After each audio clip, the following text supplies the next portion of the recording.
조선 말기에 이 대한민국은 국가라고 볼 수가 없었습니다. 전 국민의 80%가 종이었어요. 종. 이걸 누가 이렇게 만들었느냐? 우리가 한없이 존경하는 세종대왕이 그렇게 만드는 겁니다. 그러니까 조선 말기에 80%가 종살이 하는 거예요. 그리고 이 쉬운 한글을 못 읽는 사람들이 90%예요. 90%. 국가라고 볼 수가 없는 거죠. 세계에서 인도 다음에 가장 못 사는 나라 대한민국이었습니다. 이런 어두운 땅에 하나님께서 불쌍히 여겨서 미국, 캐나다, 뉴질랜드, 호주에서 선교사를 보내준 것이 복의 근원이 되었습니다. 그들이 와서 학교 짓고 병원 짓고 교회 지어서 잠자는 민족을 깨웠습니다. 사실은 대한민국은 선교사들이 세운 나라라고 봐야 되는 것입니다. 그 중에 가장 잘한 일은 무슨 일인가? 1904년도에 이승만 대통령을 선교사들이 미국으로 데려가서 조지 워싱턴 대학, 하버드에서 석사를 하고 그리고 프리스턴 대학에서 박사를 하면서 이승만 대통령이 조선에 갇혀 있다가 미국에 가서 아이비리그 3대 과정을 공부하는 중에 높은 산에 올라가서 앉아 보니까 세계가 보이는 거예요. 세계가. 인간은 어떤 세상에 사는 것이 가장 행복한가? 그리고 바로 유럽을 보게 되었습니다. 2000년 기독교회가 만든 3대 구호 자유평등박애입니다.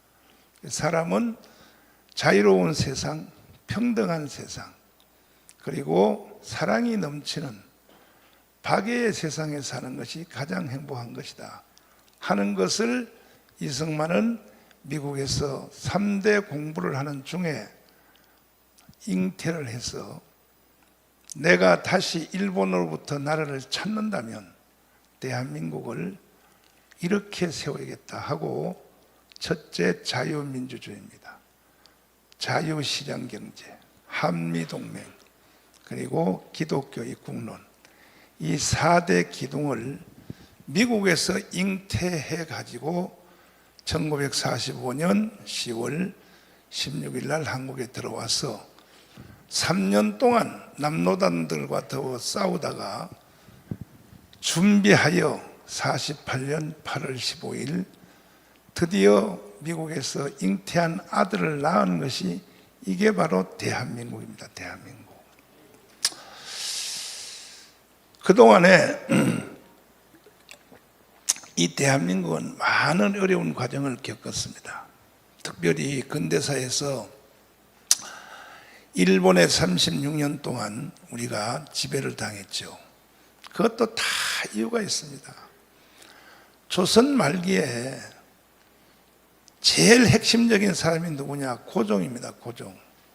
고종보다 더 나쁜 놈이 누구냐? 고종의 친육신의 아버지, 바로 옆에 있잖아요. 이황 대원군이라고 하는. 결국은 1910년도에 한일합병을 통해서 넘어갔어요. 일본으로 넘어갔는데 그때는 핸드폰도 없고 통신시설이 없으니까 국민들이 나라가 일본의 지배하에 들어갔다는 사실을 몰랐어요. 이것을 안 것이 5년 뒤에 알았습니다. 그래서 일어난 것이 1919년 3.1 독립운동입니다. 한국 교회는 역사의 흐름에 있어서 선교사들을 중심하여 민족의 개화, 독립운동, 건국, 6.25 그리고 민주화, 오늘날 세계 10위권이 되기까지 한국 교회가 없이는 불가능했습니다. 교회가 핵심적 역할을 했습니다. 그럼에도 불구하고 지금 세계 10위권, 어떤 학자들은 세계 6위권에까지 왔다고 하는 이 대한민국이 누구 때문에, 어떤 단체 때문에 이렇게 됐다는 것을 과거를 잊어버리고 교회 알기를 우습게 알고, 그리고 교회를 마치 범죄 집단으로 취급을 하고 있습니다. 이 문재인 정부 때 국회에서 교회 폐쇄법을 발의한 사람들이 76명입니다. 교회는 폐쇄해야 된다. 이게 전부 더불어가 붙었습니다. 보세요. 대한민국 국회에서 오늘날 대한민국이 이렇게 되기까지는 교회 없이는 불가능했고, 여의도에 있는 국회의원들 이 개자식들이요, 저놈들도 지금 국회의원 헤쳐먹는 것이 왜 그러냐? 이승만 대통령이 나라를 세웠고 박정희가 일으킨 기반에서 지금 지들이 국회의원 해먹고 있는 거예요. 그런데 그 바로 밑바탕에는 뭐가 있었냐? 교회가 있는 겁니다. 교회가. 그런데 교회 폐쇄법을 발의를 했어요. 76명이. 이거 한번 보세요. 이거 이런 놈들을 다시 국회의원 시키면 돼요, 안 돼요? 여기도 빨갱이가 좀 많은 것 같아, 내가 보니까. 아니, 이걸 보면서도 대답 안 해요. 이런 놈들을 국회의원 만들면 돼요, 안 돼요? 교회 폐쇄법이 뭡니까? 지구상에서 교회 폐쇄법을 발의하는 그런 국회가 있나요? 대한민국이. 그러면 이런 것이 왜 겁도 없이 이런 짓을 하느냐? 이 배후에는 북한이 있습니다. 북한이 완전히 대한민국을 장악했습니다. 국회, 지금 현재 있는 대한민국 국회를 누가 대한민국 국회라고 하겠습니까? 북한이 시킨 대로 법 만들잖아요. 공북성 금지법, 김여정 하명법. 지금 국회가 문재인 5년 동안에 만든 법안과 그것 때문에 생긴 지방 조례안과 세칙을 합하면 약 4만 개입니다. 4만 개. 이거요, 이번에 4월 10일 총선에서 반드시 자유우파가 200석을 만들어서 싹 청소해야 되는 겁니다. 동의하십니까?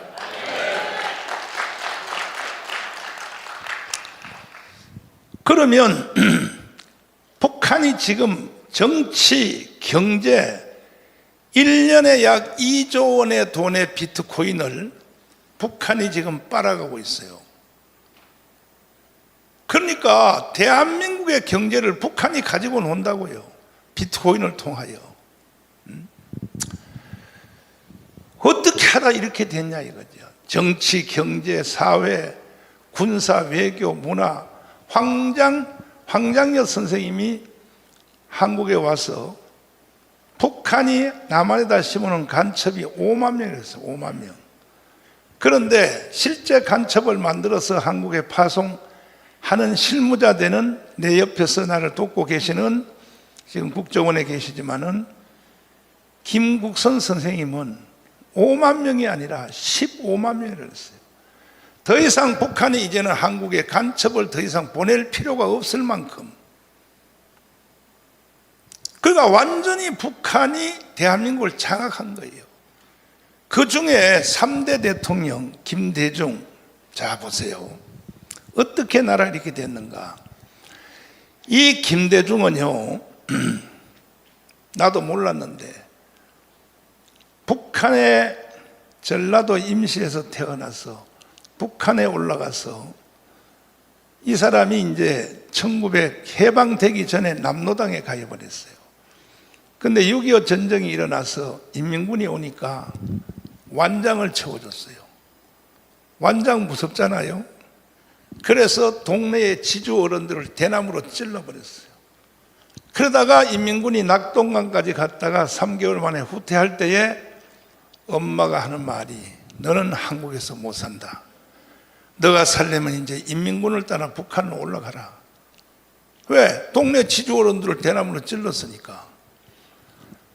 그래서 그 어르신이 북한에 가서 24년을 살다가 어느 날 간첩학교에 징집이 돼서 가족과 자식들하고 인사도 한번 안 시키고 간첩학교에 들어가서 4년 교육을 받고 남파가 되었는데, 북한의 부수상 홍명희가 마지막 날 저녁 파티를 해주면서 특별히 이 할아버지를 옆방으로 불러더니 너에게 특수 임무를 부여한다. 뭐냐? 너는 남한에 내려가서 간첩으로 내려가서 전라남북도의 도당위원장이 되어라. 두 번째가 무서운 얘기입니다. 김대중을 대통령 만들어라. 자, 이겁니다. 그래서 이 할아버지가 난파가 돼서 인천의 송현동으로 잠입해서 들어와서 간첩학교 다닐 때 절대로 남한에 가서 너는 엄마를 만나면 안 된다 그러는데 피는 물보다 짙으니까 이 남한 땅에 딱 도착하니까 엄마 생각이 나서 미치는 거예요. 그래서 가서 엄마 뒷꼭지라도 보려고 산속에 숨었다가 아침에 일하러 나가는 엄마 뒤를 보고 다시 돌아오고 몇 번 하다가 결국은 엄마를 만난 것 때문에 자수를 해서 이 난파간첩이 자수를 한 이 할아버지입니다. 이 할아버지의 증언을 한번 들어보세요, 여러분. 오늘 이 자리에 참 잘 오셨어요. 난 여러분에게 할 말이 많은 거예요. 자, 할아버지 증언 한번 들어보십시오. 남한에서 모든 태모라든가 뭐 폭동을 일으키는 것은 처우의 치령이 없이는 안 돼. 그만.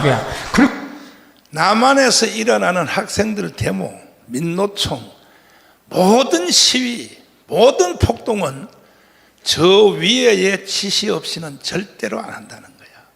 저 위에가 어디입니까? 북한이라고요. 북한 지시 없이는 절대로 안 한다는 거야.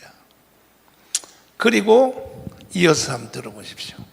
그리고 또 그 폭동 시위라든가 이런 것을 누가 주동이 돼서 일으켰는가? 거기에 포인트예요.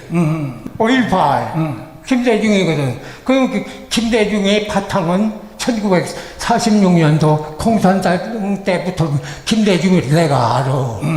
활동하던 것을. 그러니까 할아버지가 북한 가기 전에 저 전라남도에 연락책 할 때도 이미 김대중을 알고 있었다는 거죠. 김대중을 알고 있었다. 알고. 알고 있었다. 그러니까 김대중이라고 그런 것은 이 빨갱이 제2의 박헌영이에요. 제2의 박헌영이 김대중이고 제2의 김대중은 문재인이에요. 문재인 문제 해결하지 않으면 대한민국 존재 불투명해. 미안하지만 그 문제 해결하지 않으면 대한민국 존재가 성립될 수가 없어. 이 할아버지가 간첩 교육을 받고 난파되어서 북한에서 간첩 교육 받은 것처럼 그대로 되어가더라는 거야, 한국이. 그러다가 어느 날 김대중이 대통령이 딱 되는 걸 보고 끝났다. 대한민국은 끝났다. 그래서 미국으로 망명을 하려고 자기 부인하고 딸은 미국으로 먼저 보내놓고 결국은 이분이 검색에 걸려서 못 가고 자살을 하려고 그러다가 왜? 김대중 대통령을 보고 대한민국은 끝났다는 거야. 그래서 이 할아버지는 김대중은 1946년도부터 이미 북한에 포섭된 간첩이라는 거야. 이 할아버지 주장이. 지금 영상 보셨잖아요. 그래서 김대중은요 대통령 되자마자 자 연방제 통일입니다. 3대 대통령이 북한 가서 서명했습니다. 김대중, 노무현 그리고 문재인 가서 대통령이 서명을 했어요. 서명을 연방제 통일로. 내가 한번 여러분에게 물어보겠습니다. 대한민국이 연방제로 통일하면 될까요? 그러면 한국 교회가 존재할 수 있어요? 저는요 문재인 대통령이 딱 되자 한눈에 내가 딱 알아봤습니다. 1919년 2019년 6월 7일 날 새벽 2시에 제가 기도하는데 저는 기도를 많이 합니다. 하는데 성령이 나를 툭 쳤어요. 대한민국 망했다고. 그래서 이게 내 생각인가 성령의 생각인가 분별이 안 돼서 최고의 전문가 7명을 찾아다니면서 내 기도 중에 이런 성령의 충동을 받는데, 최광 장관님, 한국의 경제 대통령이라고 하는, 그리고 각 분야의 전문가한테 물어봤더니 목사님 맞다는 거예요. 대한민국 끝났다는 거예요. 왜? 문재인은 반드시 대한민국을 해체하고 북한으로 연방제로 넘기려고 한다는 거예요. 그래서 내가 그 사실을 알고 한기총 대표회장으로서 시국선언문을 발표했습니다. 제가 한기총 대표회장 된 것도 사실 제가 원해서 된 것이 아니에요. 하루는 조영기 목사님이 날 보고 오라 그래서 갔더니 한기총 대표회장으로 들어가 그러는 거예요. 그래서 저는 안 갑니다. 저는 어르신이 저한테 맡겨주신 기독당 하나 하는 거, 이것도 나는 힘듭니다. 다른 사람 시키세요. 들어가라면 들어가지 말이 많냐고 막 소리를 질러요. 그럼 뭐 어르신한테 대답할 수도 없고, 예 알았습니다 하고 나왔는데, 그 다음 주에 이영훈 목사가 전화가 왔어요. 좀 만나자고. 갔더니 한기총 대표회장을 좀 해달라는 거예요. 나는 뭐 그래서 안 한다니까. 이 참나 정말. 내가 한국 교회를 위해서 내가 하는 부흥회, 그 다음에 목회자 집회, 그 다음에 목회하는 이거 외에 한국 교회를 위해서 내가 할 수 있는 일은 딱 기독당 하나, 요것만 내가 성공시켜서 하나님 앞에 드리면 이게 내가 할 일이, 난 다른 건 안 한다고. 그랬더니 이영훈 목사가 뭐라 그러냐면 이렇게 나를 꼬셔요. 그러면 기독당을 위해서 내가 100만 개 서명을 받아줄 테니 그러면 한기총 대표회장 해줄래? 그래서 그래, 그럼 해주면 내가 하지. 그래 하나씩 바꿔서 하자. 내가 한기총 대표회장 해줄 테니까 그럼 100만 명 서명 받아달라. 그래서 이영훈 목사는 나한테 약속을 지켰어요. 97만 개를 해줬어요. 97만 개. 그래서 사실 이 기독당이 살아나게 되었는데, 저는요 조영기 목사님하고 김정원 목사님한테 잘못 걸려서 사실 제가 피봤습니다. 어느 날 장경동하고 나하고를 불러서 김정원 목사님, 조영기 목사님이 기독당을 만들어서 여의도에다 넣으라는 거야. 그래서 저희들은요 정치에 관여하면 이단인 줄 알았어요. 이단. 그래서 저는 내가 장경동보다 나이가 1살 많아요. 그래서 내가 어르신들 이렇게 나쁜 일을 시키면 되겠습니까? 그랬더니 김정원 목사님이 소리를 지르면서 젊은 목사들이 공부도 안 하고 왜 기독당 하는 것이 왜 나쁜 짓이야? 막 뭐라 그래요. 그래서 뭐 대답도 못하고 스시 몇 개 주워 먹고 바깥에 나와서 장경동한테 그랬어요. 너 어떻게 할래? 그러니까 난 안 한다. 집도 대전이고 형님이 서울이니까 열심히 하라고 내가 뒤에서 기도하며 도와준다고. 그래서 저는 교회 가서 우리 장로님들을 소집했어요. 최고의 어르신인 조영기, 김중곤이가 기독당을 만들어 국회에다 넣으라 하는데, 안 그러면 나라도 한국 교회도 없어진다 하는데 어떻게 하면 될까 했더니 장로님들이 가만히 내 눈을 쳐다보더니, 우리 교회는 내가 개척했기 때문에 장로님들이 나한테 못 가불어요. 가만히 보더니 목사님 기도하시다가 좋은 대로 하세요 그래. 근데 말은 그렇게 하지만 눈을 보니까 전혀 아닌 거야. 그래서 집에 가지고 5분 안에 당회를 마쳤어. 집에 가라고. 그래 2, 3일 지난 뒤에 권사님들한테 전화를 해봤어요. 어제 그저께 장로님들이 날 만나고 와서 집에 가서 뭐라 그래 그랬더니 우리 목사님이 미쳤다 그러더라고요. 되겠습니까 이게? 밤잠을 한 잠도 못 자고 새벽 4시 40분까지 잠이 오질 않는 거야. 어르신들의 말을 거역하더니 나는 나쁜 놈이 되고, 만약에 어르신들 말대로 기독당을 하자니 우리 교회 다 깨지고 부흥의 길 다 막히고 내가 하는 사역 다 끝나고 이럴 수도 없고 저럴 수도 없고 하다가 새벽 4시 40분에 내가 인간으로 태어나서 가장 큰 결단을 내렸습니다. 이 결단입니다. 뭐냐? 조영기, 김중곤 이분들은 나이 차이가 나고 형님뻘이 아니고 부모님 뻘인데 부모님 같은 분들이 어떻게 나한테 해코지를 하겠나? 못 쓸 일을 시키겠는가? 이 생각을 제가 하게 된 거예요. 그래서 좋다.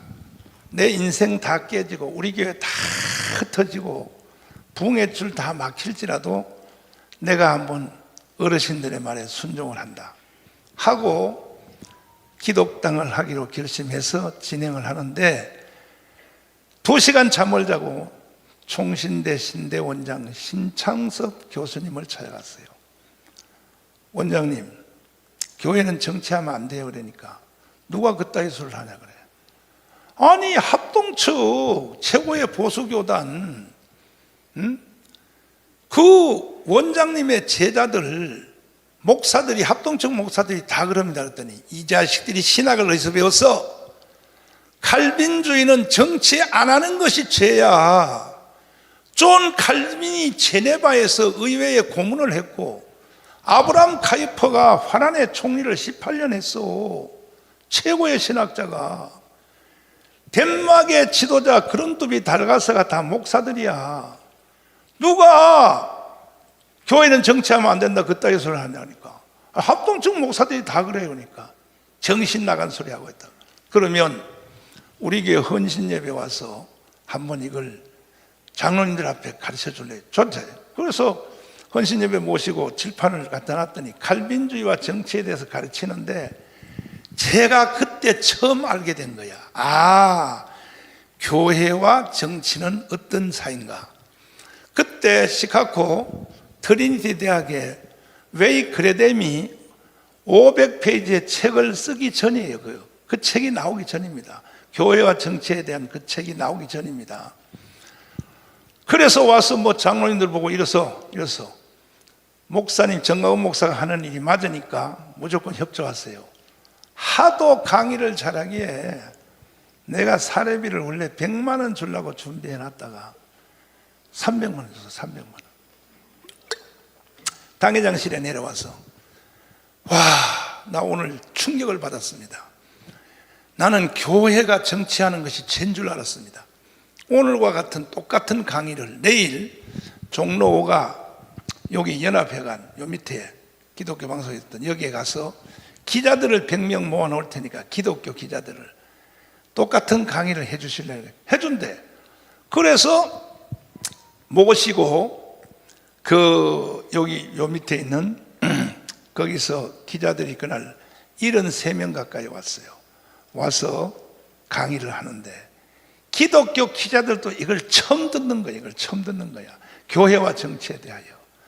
그래서 뭐 디스커션도 하고 질문도 하고 서로 뭐 토론도 하고 해서 아하, 교회는 정치 안 하는 것이 죄구나 하는 것을 처음으로 알게 되었습니다.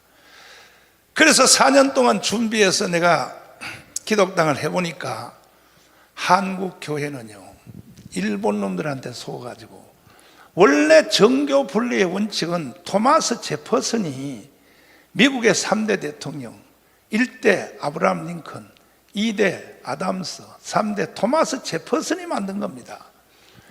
토마스 제퍼슨과 아담스와 이 조지 워싱턴은 신앙 좋기가 얼만큼 좋냐? 목사들보다 훨씬 더 좋았어요. 근데 그들이 염려하기를 우리같이 신앙이 좋은 사람이 절대 권력을 가지고 있으면 이 권력으로 교회를 도와줄 수 있지만 만약에 케네디 같은 놈이 나오면 이미 벌써 그런 걸 연상을 한 거예요. 그때는 케네디 태어나지도 않았지만 이런 악한 자가 권력을 잡으면 교회를 탄압할 수 있기 때문에 이때 우리가 정교 분리의 원칙을 만들자 해서 토마스 제퍼슨이 만든 정교 분리의 원칙이 딱 3가지입니다. 첫째, 세상 정부는 교회를 탄압하는 법을 제정할 수 없다. 교회는 국가 안에 있는 새로운 국가입니다. 새로운 국가. 독립된 국가예요. 두 번째, 세상 정부는 교회에다가 세금을 부과할 수 없다. 자, 지금 현재 한국 교회 목사님들이 세금 내요, 안 내요? 여기는 다 보니까 가난한 목사님들이 모였는가 봐. 세금 안 내요? 내지요? 이거는요, 정교 분리 원칙에 어긋나는 거예요. 교회는 세금 안 내게 돼 있는 거예요. 세 번째, 성직자 임명에 세상 정부는 관여할 수 없다. 이 세 가지가 정교 분리의 원칙인데, 한국에 들어올 때는 이게 언제 들어왔냐? 일본 놈 시대 때 들어왔어요. 그런데 한국이 독립운동을 하니까 교회에서 일본 놈들이 한국 교회를 예배당 안에다 가둬놓으려고, 간섭 못하게 하려고 교회와 세상 정부는 서로 간섭하지 않는다라고 지금도 우리나라의 헌법에 그런 흔적이 있는 거예요. 이거 완전히 사기당한 거예요. 그러면 미국 보십시오. 아니, 독일부터 보십시오. 독일은요, 정당 이름이 다 기자가 들어가요. 기민당, 기사당. 근데 무슨 교회가 정치에 관여할 수 없다고? 미국 보세요. 미국의 공화당, 민주당, 그 다음에 상원, 하원 의원을 누가 만들어준지 압니까? 보스턴에서 교회가 만든 겁니다. 교회. 성가대석에 앉은 사람들이 상원 의원, 평신도석에 앉은 사람이 하원 의원입니다. 지금도 미국은 상원, 하원 의원의 단임 목사를 가지고 있어요. 그리고 공화당, 민주당의 단임 목사를 가지고 있어요. 그런데 무슨 교회는 정치에 관여하면 안 된다? 이게요, 대한민국 목사들만요, 이 머릿속에 이러한 일본 놈들한테 세뇌가 돼가지고 이렇게 돼 있다고요. 그때에 이승만 대통령이 한국에 들어와서 건국을 할 때에 확 부셔버렸습니다. 왜? 이승만은 미국에서 공부를 했기 때문에 아는 거예요. 그래서 한경직 목사님을 찾아가서 국회의원 출마해달라고 그랬어요. 광주에 있는 정기호 목사님을 찾아가서 국회의원 출마해달라고 그랬어요. 그랬더니 이 두 목사님은 우리는 교회가 크니까 젊은 목사를 데려가라고. 그래서 종로구에 북한에서 내려온 이윤영 목사님, 이 목사님이 종로구에 처음 출마하여 국회의원이 당선이 됐습니다. 됐을 때 이제 50선거를 통하여 국회를 구성하고 처음 국회 모임이 됐을 때 이승만 의장이 나이가 제일 많아요. 연장자가 사회로 올라갔어요. 뭐라고 말합니까? 이와 같이 좋은 날 36년 동안 외놈들에게 식민지 생활을 하던 이 대한민국을 하나님이 해방시켜 주시고 이제 3년 동안 남로당을 물리치고 국가를 선포하게 된 것이 어떻게 사람의 힘으로만 됐겠습니까? 이것은 하나님의 은혜입니다. 그러므로 우리 국회를 시작하기 전에 먼저 창조주 하나님께 감사기도부터 하고 시작합시다. 여기 혹시 목사님 계시나요? 이윤영 종로구에서 당선된 사람이 나오세요. 자, 감사기도 하세요. 그래서 대한민국은 기도로서 시작된 나라가 대한민국입니다. 박수 한번 쳐봐요. 지금도 여의도의 국회의 속기록에 제1호가 이윤영 의원님의 기도문이 속기록에 제1호로 되어 있습니다. 난 이게 너무 감동이 돼서 내 당회장실에 난 이것을 앞에 보면 우리에게 독립을 주신 하나님, 우주와 만물을 창조하시고 인간의 역사를 쓰는 이렇게 되어 있습니다. 이렇게 하여 대한민국이 세워졌으니까 이승만 대통령이 완전히요 일본 놈들이 가르쳐놓은 걸 부셔버리고, 이승만은 국회의원을 공천할 때 기준이 있었어요. 첫째, 목사들이 나오라는 거야. 목사들이 출마하라는 거야. 두 번째, 목사가 안 나와? 장로님이 나오라는 거예요. 장로가 없어? 집사가 나오라는 거예요. 집사가 없어? 기독교인이 나오라는 거예요. 기독교인도 없다 그러면 기독교를 좋아하는 사람을 국회의원으로 추천하라는 거예요. 이게 이승만의 공천 기준이요. 공천 기준. 여기 있는 목사님들 전부 다 국회에 출마하세요. 안 해요? 나 설교 안 하고 내려가야지 안 되겠어요. 응? 그래하여 세워진 나라가 대한민국입니다. 대한민국. 그러다가 박정희 대통령이 군사혁명을 일으켜서 박정희는 일본식 교육을 받았어요. 그래서 다시 중앙정보부를 지시해가지고 교회는 정치에 관여하면 안 된다. 박정희 대통령이 다시 이렇게 바꾸는 거예요. 그래서 6.25 이후에 태어난 저 같은 사람들은요, 교회가 정치에 손댄다 그러면 나쁜 짓인 줄을 우리는 알고 있는 거예요. 사실은 그렇지 않은 거예요. 국제 정치를 보세요. 독일 보세요. 당 이름이 전부 다 기자가 붙었잖아요. 기민당, 기사당 다 붙었잖아요. 미국에 보세요. 담임 목사를 다 가지고 있잖아요. 상원, 하원의회 다. 우리나라만요, 전 세계에 기독당을 가지고 있는 나라가 76개. 그 중에 집권한 나라도 3나라가 있어요. 이탈리아, 그 다음에 덴마크, 그 다음에 또 독일. 기독당이 집권당이 된 나라가 있어요. 그 다음에 국회의원을 배출한 나라가 17개 나라예요. 대한민국만 없는 거야. 대한민국만. 그래서 지금 대한민국이 북한이 가지고 장난을 치는 겁니다. 그래서 저는 조영기 목사님, 김용원 목사님 만나서 해본다, 좋다.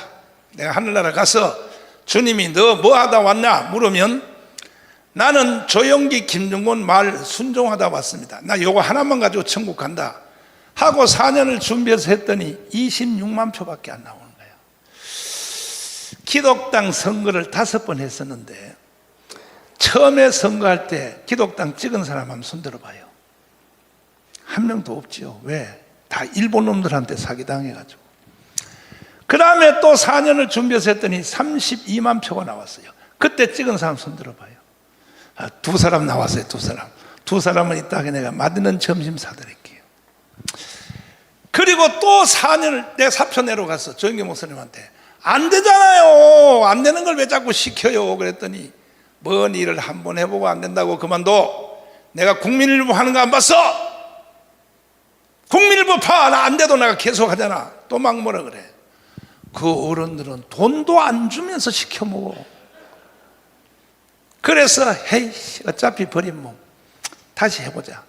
그래서 또 4년을 준비해서 했더니 42만 표가 나왔어요. 자, 이제는 박수 칠 준비를 해야 돼요. 그때도 또 내가 그만둘까 하다가 왜? 조영기 목사님한테 시험을 당했어. 조영기 목사님이 나한테 기독당 하라고 맨날 불러서 잔소리 해놓고 세상에 김포 영종도 공항을 가다가 선거철 때 호주로 도망갔어요. 조영기 목사님이 도망가면서 기자들이 물었어요. 정강훈 목사한테, 장경동한테 기독당 하라고 시켰습니까? 그랬더니 나는 시킨 적이 없어. 내가 그 영상을 직접 봤다고. 조영기 목사님 얼마나 내가 시험을 당했는지요. 아휴, 정말 내가 속았구나. 그래가지고 이제 선거 끝난 뒤에 조영기 목사님 와서 내가 한번 갔어요. 어르신, 나한테 시킨 거 맞잖아요. 근데 내가 텔레비 보니까 정강훈한테 시킨 적 없다고 저기 공항에서 그렇게 기자들한테 말했는데, 그랬더니 예, 국정원이 나를 죽이려고 해서 내가 호주로 도망간 거야. 이해하라고. 그러니까 어른들의 말을 들어보면 다 이유가 있는 거야. 좋다, 내가 다시 한번 더 한다 했더니 이제 박수칠 준비해봐요. 이제 드디어 얼마를 때렸냐? 77만이 때렸어. 77만. 자, 거짓말 하지 마요. 77만이 나왔어요. 기독당이 77만이 나왔을 때 찍은 사람 손 들어봐요. 여기도 많지 않잖아요. 77만을 찍었는데도. 그러니까 여러분들은 평신도만도 못한 거예요. 77만이 찍어졌다고. 그런데 먼저 4.15 총선에서 51만으로 줄어들었어요. 왜 그러냐? 사실 77만 나왔을 때 우리는 국회에 2석이 들어갈 수 있었어요. 있었는데 어떤 개자식이 똑같은 기독당이라는 이름을 또 한 가지 나와서 12만 표를 훑어가 버렸어. 그래, 그거 빼고도 아슬아슬하게 12,000표 차이로 결국은 국회의 문고리를 잡았다가 또 넘어진 거예요. 제가 선거 5번 하면서 속 바가지로 썩었습니다. 그래서 51만 표로 떨어졌는데, 이건 왜 떨어졌냐? 북한이 해킹한 거예요. 북한이 제일 두려워한 것이 뭔지 압니까? 대한민국 군대 겁 안 먹어요. 정치가들 겁 안 먹어요. 왜? 가지고 노는데 북한이 제일 두려워하는 것이 뭐냐? 기독당이 국회에 들어가는 것이 제일 두려워하는 거예요. 그러니까 북한이 해킹해서 장난친 증거가 뭐냐면, 원래 기독당 선거를 해보면 물론 이 지역 후보는 다 국민의힘 정당을 찍어요. 비례대표만 우리는 다 기독교인들은 이 기독자유통일당을 찍는 거예요. 근데 전라도는요, 제일 보통 7.5% 나와요. 전라도는 기독교인이 40%야. 그러니까 전라도 표가 기독당은 제일 많이 나오는데, 전라도 선거구에서 100개 선거구에서 한 표도 안 나오는 것이 100개야, 100개. 이게 북한이 해킹했다고 하는 결정적 증거입니다. 이제는 국정원이 북한이 선관위에 가지고 놀았냐? 이건 국정원이 실험했어요. 7번 했는데 6번 뚫렸습니다. 이제는 증명이 다 된 거예요, 이제. 자, 그러면 앞으로 어떻게 할 것이냐? 내년 4월 10일이 선거입니다. 올해 4월 10일이 선거인데, 지난주에 한국에서 제일 큰 교회, 세계에서 제일 큰 교회, 내 이름은 아직 안 밝힌 겁니다. 짐작만 하세요. 목사님을 만났어요. 그동안 날 보고 고생했다 그래요. 반드시 이번에 기독당이 여의도에 안 들어가면 한국 교회도 대한민국도 북한의 연방제로 넘어가게 돼 있다. 이걸 나보다 설명을 먼저 하는 거야. 그래서 내가 다시 결단했다. 총회와 그 다음에 교인들 다 합해서, 거기는 교회가 크니까, 내가 기독자유통일당에 100만 명을 진성당원으로 서명해 주겠다. 박수 좀 쳐봐요. 박수 좀 세게 쳐봐요. 내가 오늘 설교하러 왜 온지 압니까? 최 교수 저 나쁜 놈 때문에요. 절대 여기 내가 안 올라 그랬어요, 솔직히. 최 교수 저 아주 나쁜 놈이에요, 저거. 이따가 나한테 죽어요. 안 올라 그랬는데 왜 왔느냐? 자, 이제 기회가 딱 한 번밖에 없어요, 한 번밖에. 여러분, 대한민국이 오래 갈 것 같습니까? 아니, 3대 대통령이 북한 가서 연방제를 서명하고 왔는데, 이거는 지금 평양의 국회인 최고인민회의가 지금 버스 타고 있어요. 어느 날 국회에서 결의안 내서 북한 국회의원 초청장작 법안을 내서 결의해버리면, 지금 국회는 170명, 무소속하고 정의당까지 합하면 180명을 찾고 있잖아요. 결의안 딱 내버리면요, 평양의 국회의원들이 오는 걸 누가 막아요? 3대 대통령이 사인을 했는데, 연방제로. 그러면 연방제로 넘어가는 거예요. 이러한 위험한 상황에 처해 있는데도 한국교회는 마치 아무 일이 없는 것처럼 편안하게, 지금도 보세요, 신년할에 이렇게 조용하게 이렇게 하고 있잖아요. 저는요, 생각을 깊이 하는 사람이에요. 가을 총회 모든 교단이, 우리나라 교단이 370개예요. 370개의 교단이 가을에 총회 끝나고 성탄절 되기 전까지 노회 모임, 시찰회 모임, 선교단체 모임, 기독교 지도자 모임이 3,000회 이상이 열려요. 3,000회 이상이. 아마 그 중에 3분의 1은 아마 이 한교연도 그렇게 할 거예요. 희망이 있나요? 아니 개신교 지도자 회의를 3,000회 이상 한다고 희망이 있냐고요. 사람이 자기들이 하는 일이 뭔 일을 하는지를 모르고 한다는 것이 가장 어리석은 것입니다. 희망이 있냐고요. 자, 저는 제 자랑을 한번 하고 이제 마지막을 마무리하겠습니다. 나는 문재인이가 대통령이 딱 되자 한눈에 내가 딱 알아봤습니다. 저 새끼는 대한민국을 해체하고 북한에다 갖다 바치려고 하는 놈이다. 그래서 제가 한기총 대표회장 조영기 목사님 때문에 할 수 없이 됐지만은 내가 시국 선언문을 발표했는데 이 시국 선언문을 듣고 가문 광장으로 사람들이 뛰어나오기 시작하는데, 그래서 가문 운동이 시작이 됐어요. 시작이 되니까 소광석이가 저를 보고 한번 만나자 그래요. 신라호텔에서 만났어요. 형님, 문재인하고 같이 가자고. 문재인도 만나보면 좋은 사람이야. 그래서 내가 언제 같이 안 간다고 했어?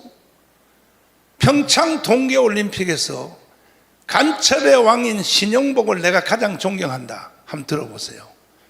자, 제가 존경하는 한국의 사상가 신영복 선생은 자, 간첩의 왕을 존경하는 사상가라고 한다면 문재인 이놈도 간첩 아닙니까? 간첩 아니냐고요. 이때 펜스 현역 미국 부통령이요, 이 연설 듣다가 중간에 나가버렸어요. 일본의 아베도 듣다가 나가니까 국제 정상들의 절반이 이 연설 듣다가 나갔어요. 그 바로 뒤에는 김여정 고 계집애하고 북한의 수반인 김영남이가 싹 웃고 앉았어요. 이 문재인 이 개자식이 북한의 김여정 앞에 기쁨조 노릇을 하는 거예요. 이 개자식이. 그러니까 펜스 부통령이 나갔다니까요. 이런 연설을 하는데도 국민들이 가만히 있는 거예요. 언론도 가만히 있는 거예요. 이 영상을 잡아낸 것도 제가 제일 먼저 잡아냈습니다. 잡아내서 내가 조갑재 선생님한테 연락했어. 그랬더니 진짜 그랬냐 그래. 들어보세요. 내 영상 보내줄 테니까. 그래서 조갑재 TV가 방송하기 시작했어요. 대통령이 이것은 할 말이 아니라는 거야.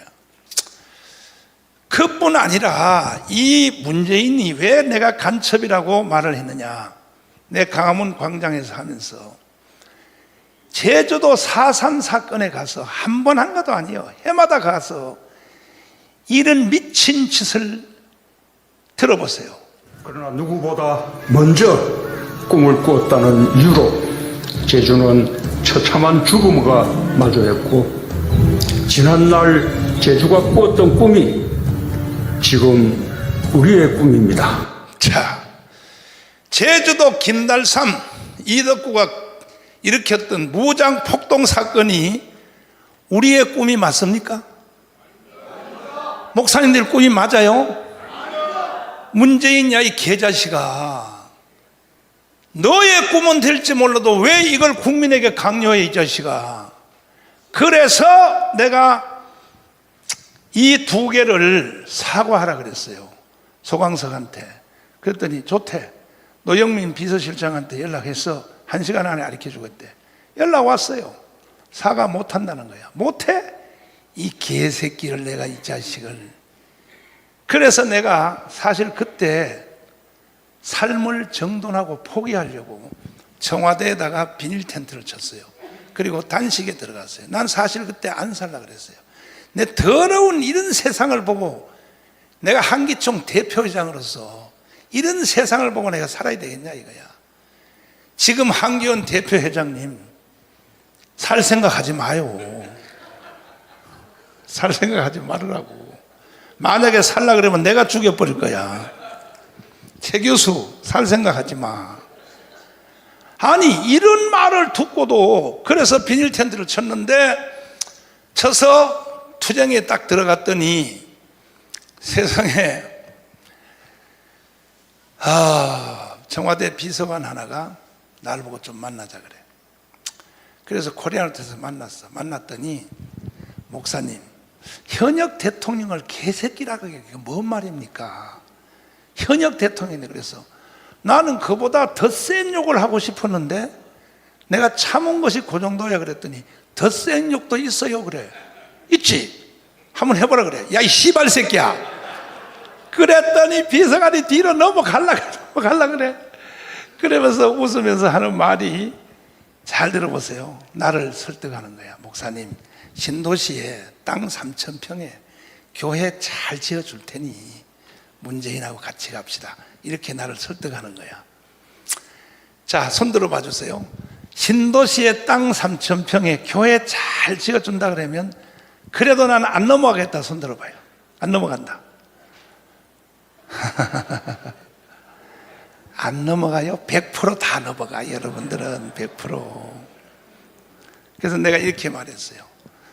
비서관님, 신도시에 땅 3,000평에 교회 잘 지어줄 필요 없어요. 우리 교회도 커요 지금. 그보다 더 쉬운 일이 있어요. 뭐냐? 평창 동계올림픽에서 신영복 간첩을 내가 가장 존경한다. 이거 사과해 주시고, 그 다음에 48년 8월 15일 이승만이 세운 건국을 인정할 수 없다. 이 문재인이가 이렇게 연설했거든요. 그거 2개 사과하면 내가 도와드릴게요. 그 1시간 좀 기다려보래. 상의해서 어떻게 한다고. 1시간 후에 연락 왔어요. 사과 못하겠다는 거예요. 그래서 내가 가문광장에서 문재인 이 새끼는 간첩이라고 내가 하다가 깜빵 3번 갔다 왔어요. 깜빵 3번 갔다 왔어요. 재판이 이루어졌는데 재판부가 나한테 질문을 했어요. 왜 현역 대통령을 간첩이라고 했느냐? 내가 76개 혐의로 고발당했어요. 76개 혐의입니다. 김대중이 남노당이다. 이것도 김대중의 아들 김호범인가 걔가 날 고발했어요. 자기 아버지는 남노당 아니라고. 근데 이거 전부 역사적 자료를 내니까 전부 다 무혐의 다 됐어요. 남노당 맞아요. 김대중은 남노당 출신 맞아요. 그리고 심지어 뭘까지 고발했느냐? 내가 50년 전에 다녔던 대한신학교 성적표를 조작했다는 거야. 이것도 고발됐어요. 76개 고발해. 그래서 내가 송중근 검사한테 그랬어요. 아니 성적을 조작했으면 지금 현재 1등으로 돼 있어야지. 조작했으니까 A+로 돼 있어야지. 지금도 뛰어보면 꼴등입니다. 그래서 꼴등 성적표를 내놨더니 이거는 무혐의로 하겠습니다. 이런 식이요, 이런 식. 그래서 제일 큰 것이 뭐냐? 제일 큰 것이 뭐냐? 사실은 3가지인데 하나는 뭐냐? 내가 3번 깜빵 간 중에 한 번은 그 황교안 때문에 갔어요. 황교안. 자유우파는 황교안을 대표로 세웠으므로 우리 모두 합쳐서 4.15 총선에서 이겨야 됩니다. 이게 선거법 위반으로 내가 끌려 들어간 거예요. 그런데 황교안 때문에 내가 깜빵을 한 번 갔어요. 3번 중에 한 번은. 그러면 최소한 황교안이가 서울구치소에 나한테 면회는 한번 와야 돼요, 안 와야 돼요? 면회는 고사하고요. 내 깜빵 갔다가 나온 뒤에도 전화 한 통도 안 했어요. 나는 그래서 이 대한민국의 국회 지도자들 나는 한 놈도 믿을 놈이 없다는 거야. 한 놈도. 응? 절대 여러분이 이용당하면 안 돼요. 국민의힘 정당이 나라와 한국교회를 지켜줄다가 생각도 하지 마세요. 만약에 한국교회 폐쇄법을 76명이 더불어민주당이 발의를 하면 국민의힘 정당 국회의원들이 기독교인들 중에서 들고 일어나야 돼요, 안 일어나야 돼요? 안 일어나야 돼요?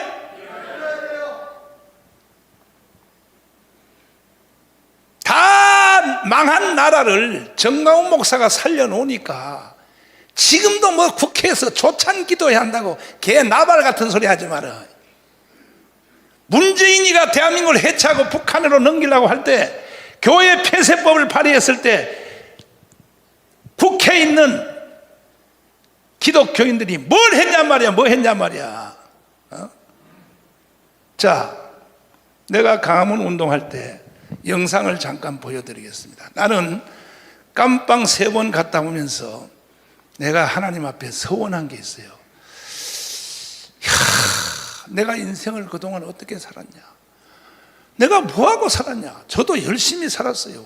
여기 계신 여러분하고 난 비교할 수 없을 만큼 열심히 살았어요. 목회 열심히 했고, 부흥회 열심히 했고, 청교도 영성훈련 열심히 했고, 애국운동 열심히 했어요. 그런데도 깜빵에 가서 가만히 기도하면서 생각하니까 눈물만 나는 거예요. 내 인생 헛살은 것 같아. 제 1번이 뭐냐 하면, 너가 한국의 목사로 돼서 왜 김정은 저 새끼를 죽여야지, 그리고 북한의 2,500만의 영혼을 건져내야지, 그것도 못하면서 너가 무슨 목사냐, 이런 죄책감이 왔어요. 그래서 내가 결단했어요. 다시 내가 나가면 김정은 저놈을 내가 3년 안에 죽여버리고 북한의 2,500만 영혼을 건져낸다. 이게 첫 번째 결단이야. 두 번째 결단은 뭐냐, 만약에 김정은을 죽였을 경우에 중국 군대가 북한에 다시 들어와 버리면 죽 서서 뭐예요? 개주는 거죠. 그래서 나는 이승만을 전공했기 때문에 이걸 막아낼 수 있는 것은 미국의 상원의원밖에 없다 해서 상원의원을 만나려고 시도를 했어요. 잘 안 되더라고. 그래서 하루는 박동선 회장을 만났어요. 박정희 때 로비디스트 회장을 만났는데, 박동선 회장님한테 상원의원 좀 만나게 해주세요 그랬더니, 목사님, 한국과 미국은 문화가 다릅니다. 한국은 사돈의 8촌까지 잡아당기면 윤석열도 만날 수 있고 누구도 만날 수 있지만은 미국은 절대 안 됩니다. 정상적인 정치 로펌을 사야 된다는 거야. 소개해 주세요. 그래서 지금도 내가 한 달에 7,500만 원씩을 내고 있어요. 워싱턴인 정치 로펌을. 그래서 그들한테 의뢰했더니 한 번 들어오라 그러면 5명씩 상원의원들을 딱딱 세팅을 해놨어요. 내가 그래서 지금 21명을 만났어요. 상원의원 20명 만났는데 그 중에 최고의 대열을 하나 건졌어요. 현재 상원의원의 제3인자 되는 린지 그레함이라고 들어봤어요? 이분을 내가 만나서 설명했어요. 한국 통일시켜달라.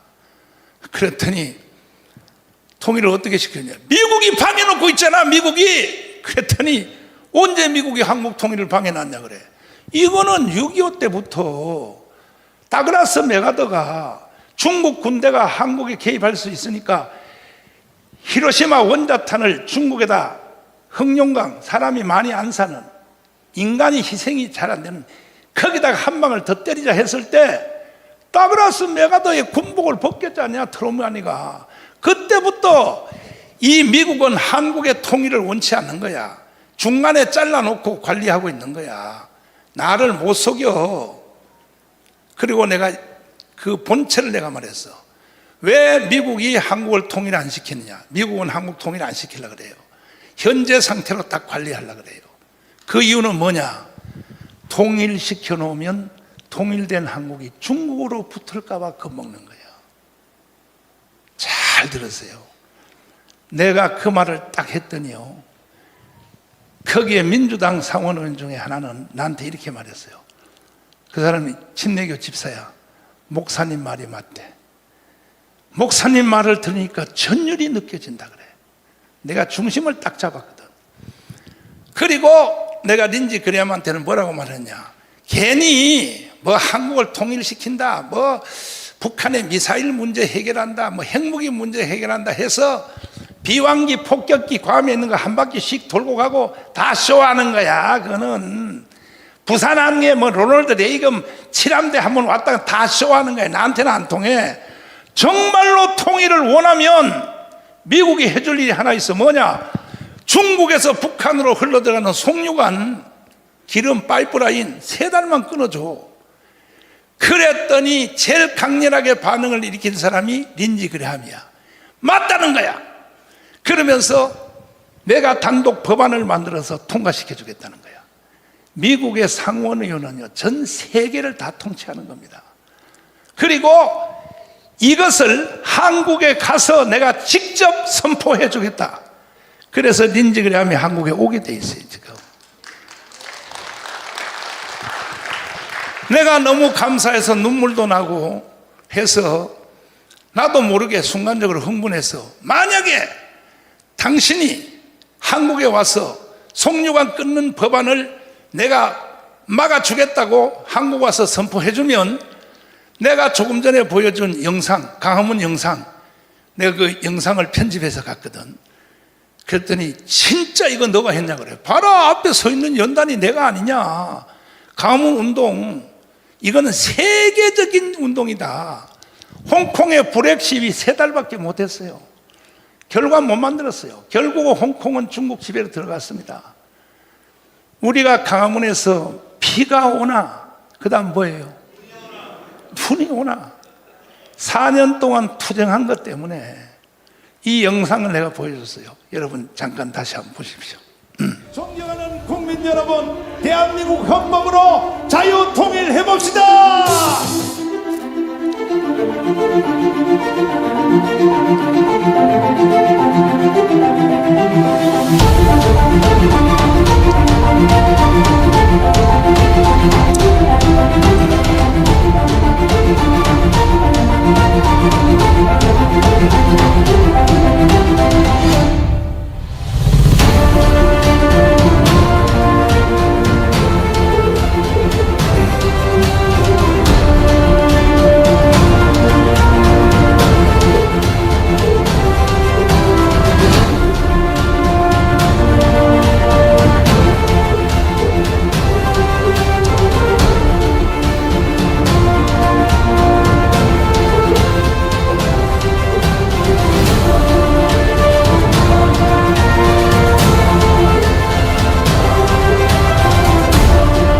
자, 시간 관계상 그만. 우리 아스팔트 투쟁 요거 한번 보세요.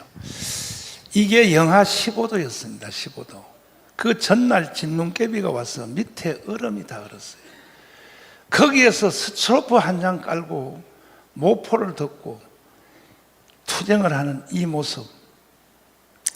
여기는 간두고, 아까 보여드린 영상, 강화문 운동에 한 번이라도 한번 왔다 간 사람 한번 손 들어봐세요. 손 안 든 사람은 내가 간첩으로 바로 신고하려고. 손 안 든 사람은 당신들은 대한민국을 누릴 자격이 없는 거예요. 내가 물어보겠습니다. 공개적으로. 좀 미안하지만 제가 그때 강화문 운동 안 했으면 대한민국 윤석열이가 대통령 될 수 있어서 없었어요? 있었다고요? 정권 교체 될 수 있어서 없었어요? 24만 표 차이에 했어요. 결정적인 사건은 우리 강화문 운동이 이 나라를 살려냈다고요. 완전히 산 게 아니에요. 5년 연기됐어요. 한국 교회한테 하나님이 이렇게 말해요. 회개할래? 네, 5년 두고 보리라. 회개하면 자유통일 시켜주고, 회개 안 하면 북한의 연방제로 다시 한번 넣었다가, 그리고 결국은 미군이 반격해서 다시 찾을 수는 있어요. 자, 이러한 상황에 대한 최종적인 모든 결론은 어디서 나느냐? 돌아오는 4월 10일 총선에서 자유우파가 200석을 하면 우리는 자유통일을 할 수 있어요. 한 석이라도 지면 바로 북한의 연방제로 가게 돼 있어요. 북한의 연방제로 가면 한국 교회가 존재할 수 있어요? 있습니까? 마지막 결론입니다. 이제 세계적인 제일 큰 교회에서 100만 개를 서명해 주겠다. 교단까지 합해서. 내가 오늘 여기 왜 왔느냐? 회장님, 일어서세요. 한교연이 뭐 하는 단체입니까? 나라가 다 망했는데 맨날 모여서 회의만 한다고 됩니까? 그러면 4월 10일 총선에서 원래 기독자유통일당인데 그 안보 세력들이 6사, 해사, 3사 이 사람들이 기독자만 빼주면 우리도 다 이 당을 지지하겠다. 이게 강화문 운동이 30%가 안보 세력이에요. 70%가 기독교인들이에요. 이래서 강화문 운동이 이루어졌어요. 그러면 한교연에서 100만 개 서명해 줄래요, 안 해줄래요? 최선을 하겠습니다. 아니, 최선이 아니고 확실히 해봐요. 100만은 도달을 못하고 우리가 아니, 왜 못해? 여기 있는 단체가 얼마나 많은데. 최대한 아니, 그런 소리 하지 마요. 안 그러면 나 안 내려가고 계속 설교할 거야. 해요? 최 교수 어디 갔어? 최 교수, 야, 일어서라고. 100만 개 해줄래, 안 해줄래? 해? 그럼 내 너 비대대표로 넣어줄게. 박수. 그래서 그 꼴 좋은 3대 연합기관, 한기총, 한교촌, 한교연, 뭐합니까 도대체가? 뭐 하냐고요 도대체가? 나라가 다 망했는데 뭐 하냐 말이에요. 나라가 다 망했는데. 네, 그래서 3대 연합기관에 다니면서 다 100만 개씩 내가 받아내려고 그래요, 항복을. 처음에 여기 먼저 온 거예요, 먼저. 이래서 우리는 자유통일을 한번 해보자는 거예요. 마지막 결론으로 들어보세요. 국민의힘 정당을 믿으면 안 돼요. 왜 그러냐? 보세요. 우리가 그렇게 이기게 해줬더니요, 지들끼리 싸워서 박근혜를 탄핵하잖아요. 박근혜 탄핵을 더불어민주당이 했습니까? 그것도 몰라요? 아니, 박근혜 탄핵 때문에 국가가 이렇게 확 기울어졌거든. 박근혜 탄핵을 더불어민주당이 했습니까? 누가 했어요? 국민의힘 정당이 지들끼리 싸우다가 했다고요. 그래서 만약에 100% 200석 전체를 국민의힘 정당 하나에 200석을 만들어줘도 나라는 또 망해요. 왜? 선거 끝나자마자 바로 싸움이 붙어요. 대구의 홍준표, 서울시장 오세훈, 안철수 세력이 바로 전쟁이 붙어서 또 윤석열 탄핵됩니다. 그래서 절대로 국민의힘 정당 하나 가지고 안 되고, 가장 이상적인 것은 뭐냐? 국민의힘 정당은 149석만 하고 우리가 자유통일당이 51석을 해서 둘이 합쳐서 200석 되는 것이 가장 이상적입니다. 그래야 우리는 이 나라를 지킬 수 있습니다. 아니, 말이 길어져서 진짜 미안한데요. 참, 나도 나이가 먹어서 말이 많아졌어요. 일본의 공명당이라고 알아요? 이 공명당이요, 종교당입니다. 창가학회, 불교 쪽에 속한 창가학회에서 만든 당입니다. 이게 30석밖에 안 돼. 이 30석밖에 안 되는 것이 거대한 자민당을 끌고 다녀요. 그러니까 일본은 건전하게 가는 거예요. 저쪽은 정의당이 있기 때문에 정의당이요, 계속 끌고 좌측으로 가서 지금 휴전선까지 넘어갔어요. 우리 자유우파 정당은요, 이승만 때는 무조건 자유당, 박정희 때는 무조건 공화당, 전두환 때는 무조건 민정당, 몰빵 때렸어요. 한국교회가 무조건 자유우파라고. 그랬더니요, 이 국민의힘 정당이 개지랄을 떨어놓은 거야. 그래서 믿을 수가 없어. 그래서 조용기, 김용호 목사님은 이걸 미리 안 거야. 자, 조용기 목사님 영상 한번 들어보세요. 조용기 목사님이 얼마나 영리한지를 한번 보세요. 미리 벌써 한번 들어보시라고. 우리의 군대가 울타리면 보안법은 대문입니다. 아무리 울타리를 튼튼히 해놓아도 대문을 열어 제껴버리면 안방까지 적이 들어오는 것입니다. 보안법을 우리가 없애버리면 어떠한 일이 일어납니까? 첫째로 북한 노동당에 가입하는 것을 막을 수가 없습니다. 대한민국 땅에서 100주에 북한 노동당에 가입해도 처벌할 수 없습니다. 둘째로 북한 체제와 주체 사상을 마음 놓고 길거리에서 전파해도 중지시킬 수가 없습니다. 셋째로 방송이나 신문에 김정일 정권을 찬양하는 방송이나 글을 적어도 막을 수가 없습니다. 넷째로 주체 사상이나 공산주의를 선전하고 가르쳐도 막을 길이 없습니다. 다섯째로 서울 길거리에 인공기를 휘날리고 북한 국가를 불러고 김일성 추모 대회를 열어도 막을 수가 없습니다. 이러므로 우리는 보안법을 폐지해서는 절대로 안 됩니다. 자, 그만. 지금 보안법이 살았어요, 죽었어요? 완전히 죽었어요. 기능이 마비됐습니다. 이 어르신들은 20년 전에 이미 아는 거예요. 전라도의 최고의 지도자 김중곤 어른의 말씀을 한번 들어보세요. 저는 6.25 때 가족이 죽었습니다.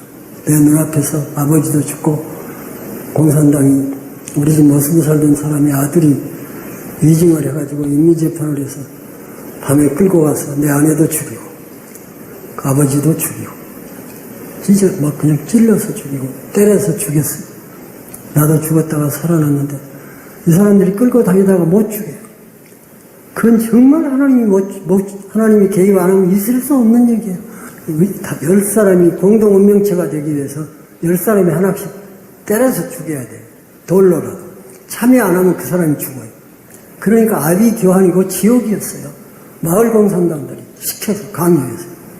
지금 만일에 국보법을 없애버리면 저 이순신 장군 동상 거기 김일성 동상을 세울 겁니다. 그리고 애국가 대신에 김일성 창가를 부를 것입니다. 세상이 이렇게 변해가고 있으면 그때가 되면은 기독교가 있느냐? 아, 중국도 있는데 왜 없어? 아닙니다. 이것은 영의 싸움입니다.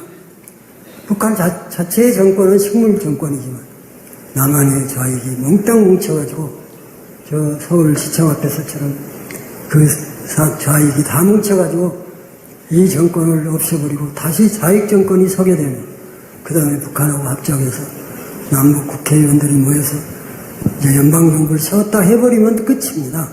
그럼 교회는 내 생각에 없습니다. 한국은 세계에서 유일의 나라예요. 특별히 다른 나라는 공산당이 있어도 상관없어요. 그러나 우리나라는 있으면 안 돼요. 그것이 마지막이에요. 무서운 영의 전쟁이에요. 최후의 전쟁이에요. 기독교에 대한 심판이에요. 기독교의 생사가 여기에 달려있어요. 자, 여기에 조영기보다 더 센 사람 한번 손들어봐요. 없어요? 김중곤보다 더 센 사람 한번 손들어봐요. 그러면 한국교회는 조영기와 김중곤의 말을 들어야 돼, 안 들어야 돼요? 아니, 목사님들 그냥 입만 닫고 있지 마시고 대답해봐요. 들어야 돼, 안 들어야 돼요? 그런데요, 한국교회는요, 목사 안수만 받으면 지가 다 왕이요. 질서를 안 지켜요. 정강훈 목사가 여러분만 못해서 내가 조영기하고 김정훈한테 쩔쩔맨지 압니까? 내가 강화문 운동 한 것도 조영기 때문에 한 거예요. 기독당 한 것도 조영기 때문에 한 거예요. 그러니까 한국 교회가 책임을 져야 되는 거예요, 이제. 그래서 기회가 이제 여러 번 없어요. 딱 한 번이에요. 4월 10일이에요.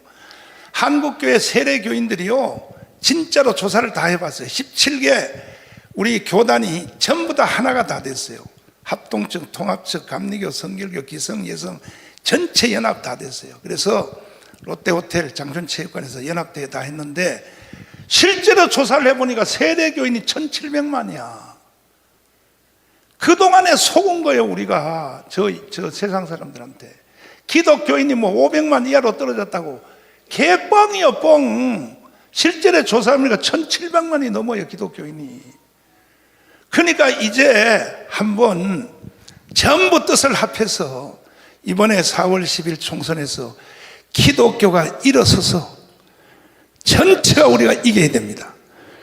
이겨서 그 다음에 우리의 적은 견해가 다른 것은 4월 10일 이후에 다시 싸우자고요, 우리끼리. 그때 가서 또 싸워도 안 늦어요. 그러나 일단은 4월 10일까지는 이 기독자유통일당, 지금 기독자 빼버렸어요. 여기에 다 힘을 합해서 나라와 한국교회부터 지켜놓고 그 다음에 우리가 다른 일은 견해가 다른 것은 그 후에 하자 이거예요. 할 말이 너무 많지만 여기서 마치고 여러분 오랫동안 들어주셔서 감사를 드리고, 제가 드린 말씀 중에 너무 내가 열받아서 무리하게 표현한 것이 있다면 용서해 주실래요? 안 해 주실래요? 감사합니다.